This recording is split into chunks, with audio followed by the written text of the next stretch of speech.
आधियों का ये शोर, आधियों का ये शोर।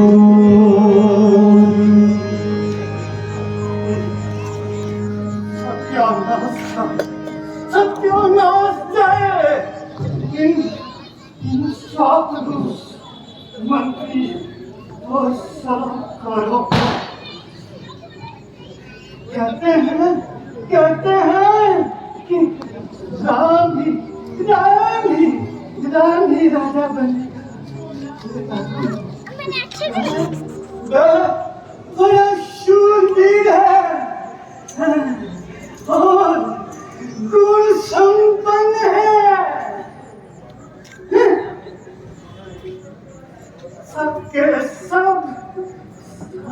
सब चापलूस करने के। अरे मुझे आपको कीड़े पड़े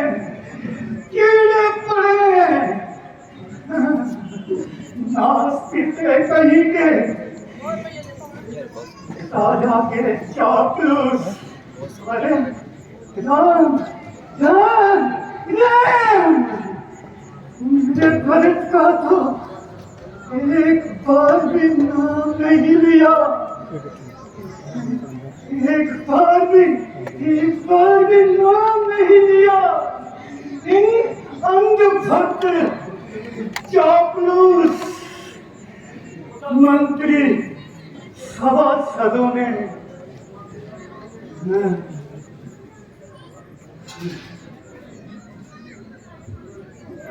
लेकिन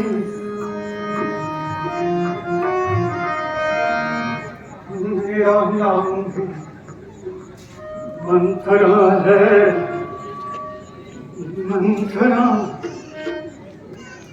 राजा, तुमने अपनी महत्वाकांक्षा पूर्ण करने के लिए मेरी सभी आकांक्षाओं पर पानी फेर दिया। लेकिन याद रखना होनी के काल चक्र को ऐसा उल्टा होंगे कि तुझे आखिरी वक्त में पानी पिलाने वाला भी कोई नहीं होगा। क्योंकि मंथरा नाम है मेरा। मंथरा अब धोनी की ऐसी चौसर बिछेगी जिसमें शर के पासे होंगे और कपट की ऐसी चालें चलूंगी कि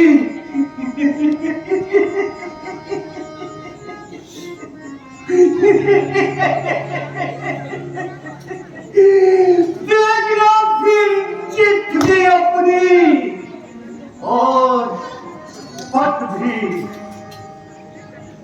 जन्म चली हूं मैं, अगर ये कार्य सिद्ध ना किया तो मेरा नाम भी मंथरा नहीं। अब हथेली पर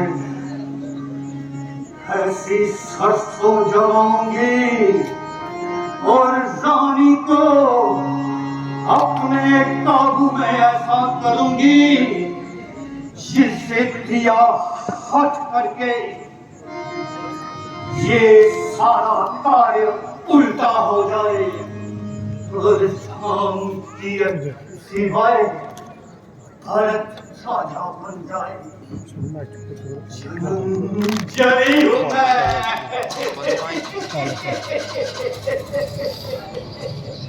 जन्म जली हूं मैं। मंथरा नाम है मेरा। मंथरा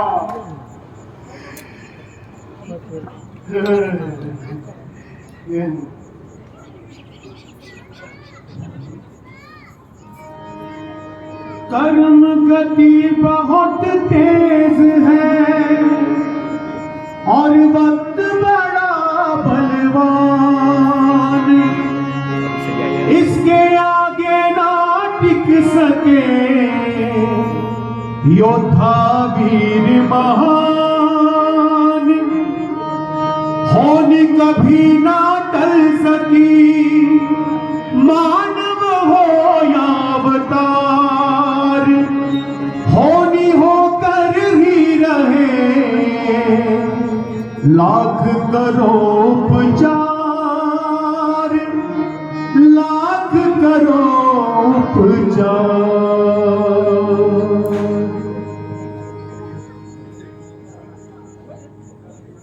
मंत्रा, आज तुम देरी से क्यों आई हो और ये क्या हाल बना रखा है? उदास क्यों हो?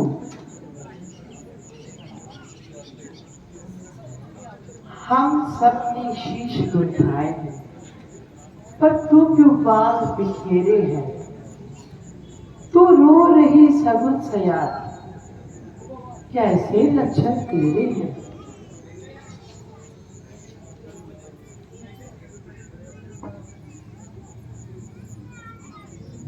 क्या कहीं जगत के आई है? भूखी है, प्यासी है? मुझे जल्दी बता मेरी दासी, क्यों आज ये उदासी है? तुझे तो बना श्रृंगार से फुर्सत हो तो तुम्हें आगे पीछे का पता चले। रानी कल होगा जिसका राज तिलक, मर्तबा बुलंद उसी का है। राजा जी जिसे चाहते हैं रानी, ये फंद उसी का है। कुछ तुम्हें सुनाई देता है? कुछ तुम्हें सुनाई देता? नहीं, ये खुशी नहीं, ये मातम है। बज रहे हैं ये जो नगारे, आवाजों में इनकी गम है। खुद के भाग्य को शर्या किया है दया उसी पर बिल्व की। दानी किस घोर नींद में है, पहचान चाल हिजता जाती। तू सदा जीतती थी जो सर, लेकिन अब हार खा रही है। देख गोद तेरी रानी किस घर में मार खा रही है। बेरंग में है, बदरंग है तू, जो पासे लब के प्यारे थे। तेरे छक्के छूट जाएंगे, अब तो उनके पोबारे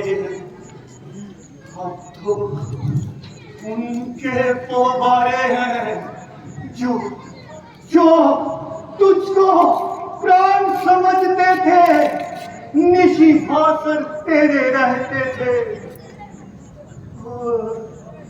जो प्यार भरत को करते थे, नैनों का तारा कहते थे। वही राजा, वही दशरथ जो तेरी काटे जाता है, हकदार नाम को माना है, उसको ही मुकुट पहनाता है। उसको मुकुट पहनाता है। हरी रानी, मैं क्या बताऊं, आज महाराज दशरथ ने सभा में समस्त मंत्रियों, गुरुजनों और नगर पार्षदों को आमंत्रित किया और उन्होंने अपना अभिप्राय इस तरह बयान किया कि अब वह उम्र के इस पड़ाव में वानप्रस्थ गमन करना चाहते हैं और राज्य का सारा भार राम के कंधों पर डालकर ऋषि मुनियों का सत्संग श्रवण और सेवा करना चाहते हैं, जिससे वो अपना लोक प्रलोक सुधार सके। बस फिर क्या था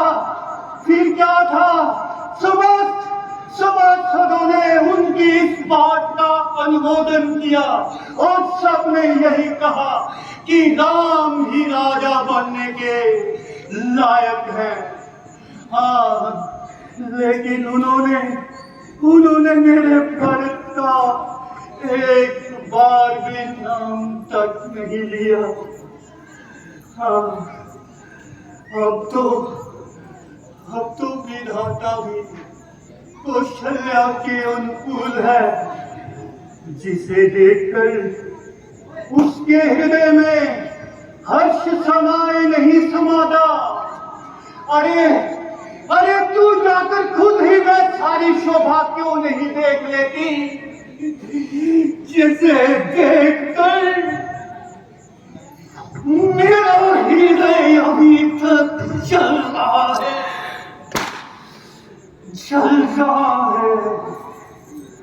अरे रानी, उसको शल्या ने तो भरत को ननिहाल भेज दिया और चुपके से शाम का अभिषेक तय कर लिया। अरे भोली रानी, तुझे तो बस फराब श्रृंगार और नींद ही प्यारी है। क्या तुझे राजा का ये शिव कपट दिखाई नहीं देता? दिखाई क्यों नहीं देता? तूने अस गभू कैसे गर्भ फोड़ी, तब कारी झील चढ़ाऊ तोरी। बस अब चुप कर घर फोड़ी कहेगी। खबरदार जो दोबारा ऐसे शब्द रहे। वह कौशल्या से अधिक मुझसे प्रेम करता है और सदा मेरी आदर और मेरी सेवा करता है।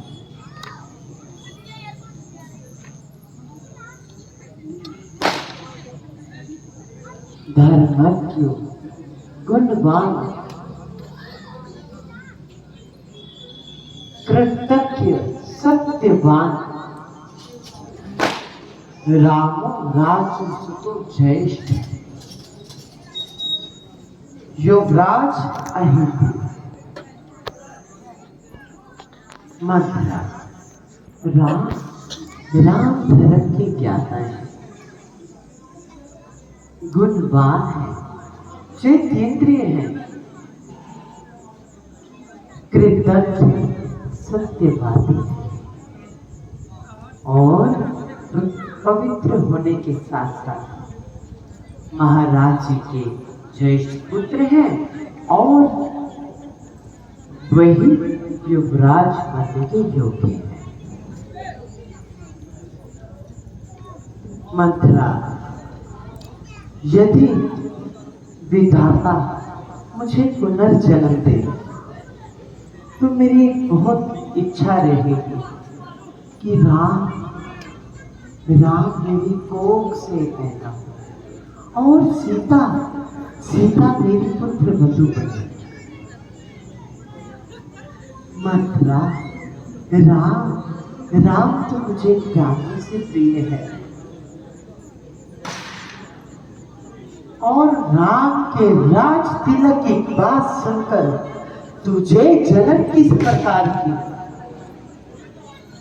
अनर्थ, अनर्थ, अनर्थ दर्शिनी मूर्खयान आत्मान भूयसे शोक प्रश्न वृष्टिर्ने मज्जन्ति दुख सागरे। हे रानी, तू मूर्खतावश अनर्थ को ही अर्थ समझ रही हो, क्योंकि तुम दुख के उस महासागर में डूब रही हो जहां अनर्थ और दुख के महान विस्तार को प्राप्त होने जा रही हो, प्राप्त होने जा रही हो। ध्रुवं ते भरतं रामं प्रापय राज्यं कंटकम् देशान्तरं न्यायिता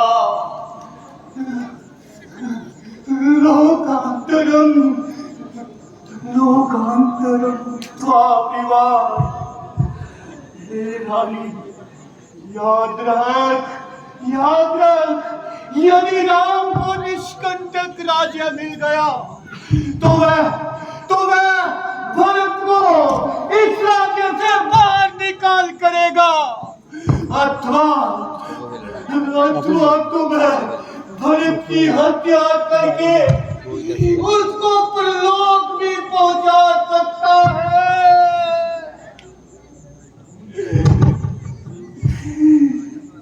अभी तक मैं वारण्य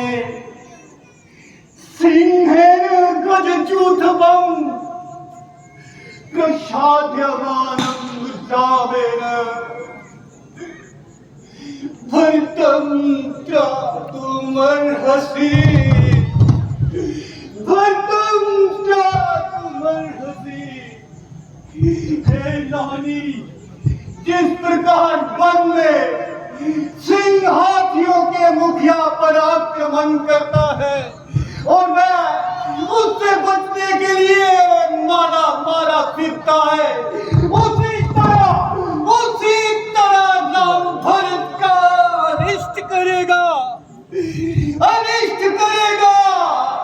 सो हे रानी, मेरे भरत की रक्षा करो। मंत्रा मुझे भरत की सोगंद है। छल कपट छोड़, सच बता, तू हर्ष के समय विषाद क्यों कर रही है? अब मैं क्या कहूँ?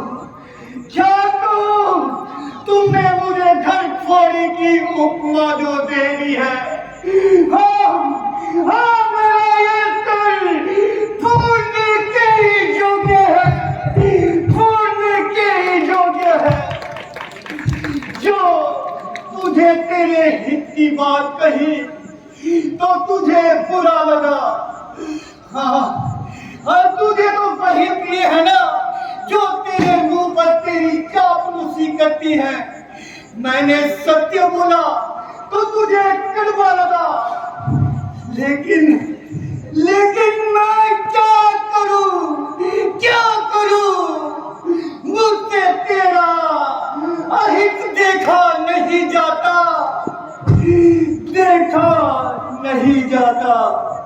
अरे मंत्रा, तू व्यर्थ ही परेशान हो गई है। मेरे कहने का तात्पर्य ये है,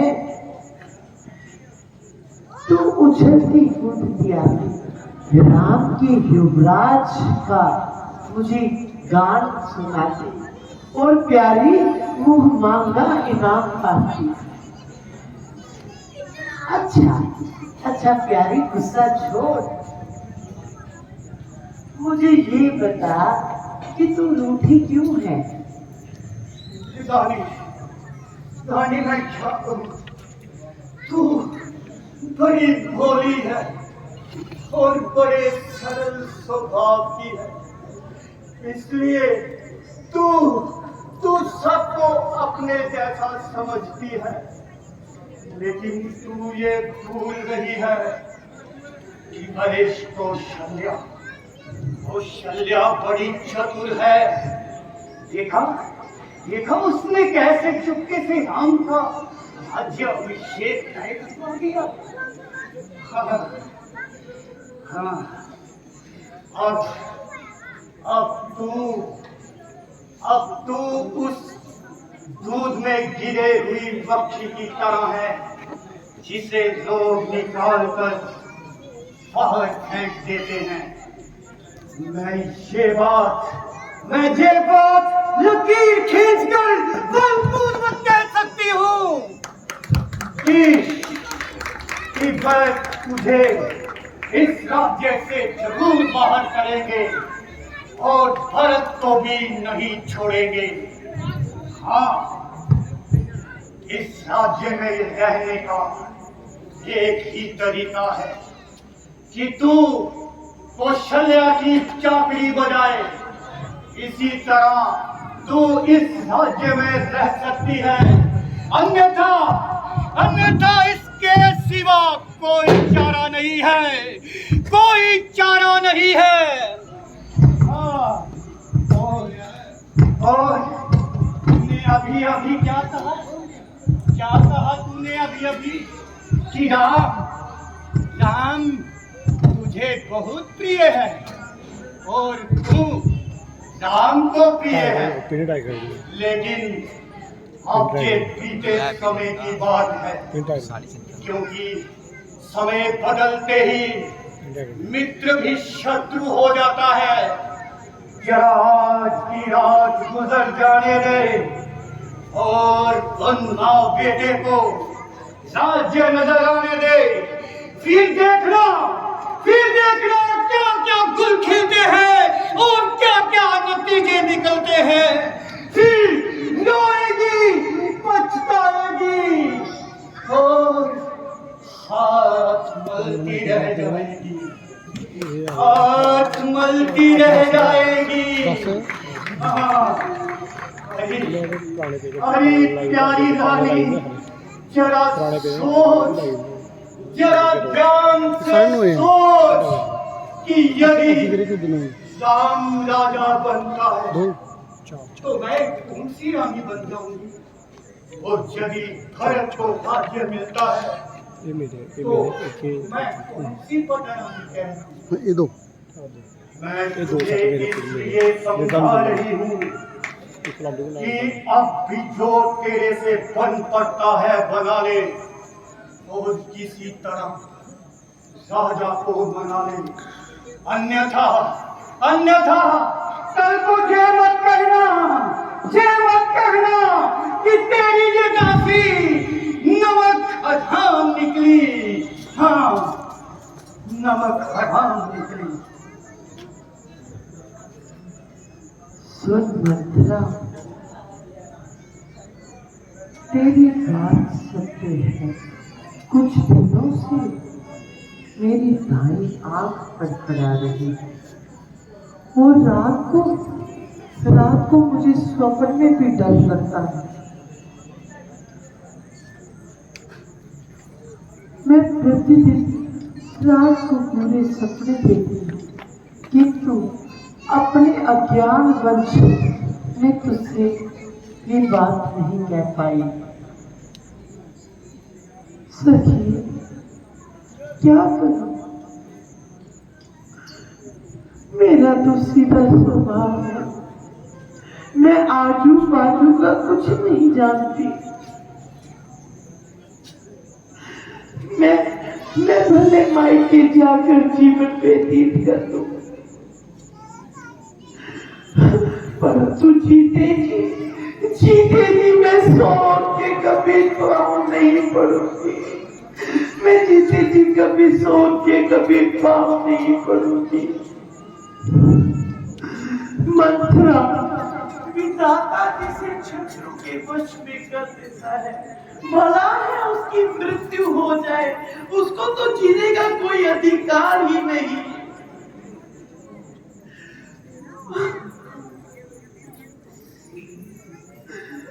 उसके लिए तो जीवन की अपेक्षा से भला है मरना।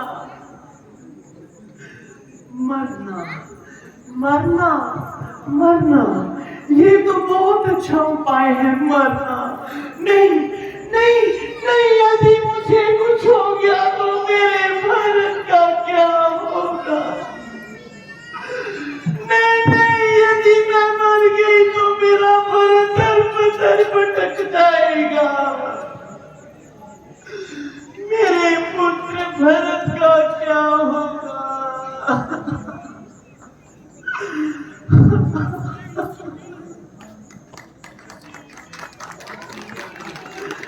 हाँ हाँ, यदि न्याय से देखा जाए तो मथुरा का कहना सब सही है, परंतु इस समय मैं क्या करूं?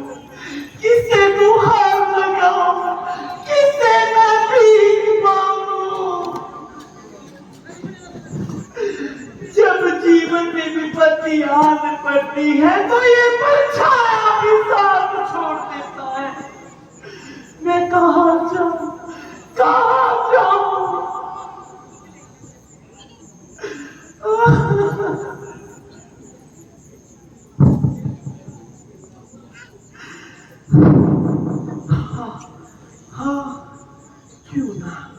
क्यों ना यदि कथन के मंत्रा ने मुझे आज सुनाया है, जरूर जरूर इस मंत्रा के पास कोई ना कोई युक्ति होगी। मंत्रा मंत्रा, मैं तो जीते जी ही मर गई।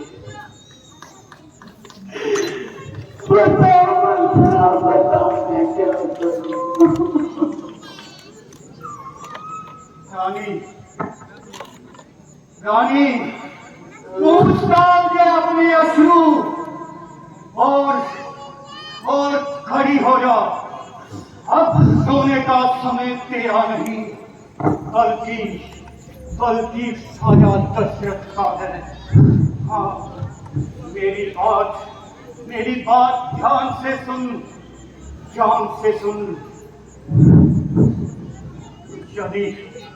यदि तू मेरी ये युक्ति अपनाएगी तो अपना जो तेरा मंतव्य है उसको पूर्ण पाएगी। इसलिए मेरी तरफ ध्यान कर और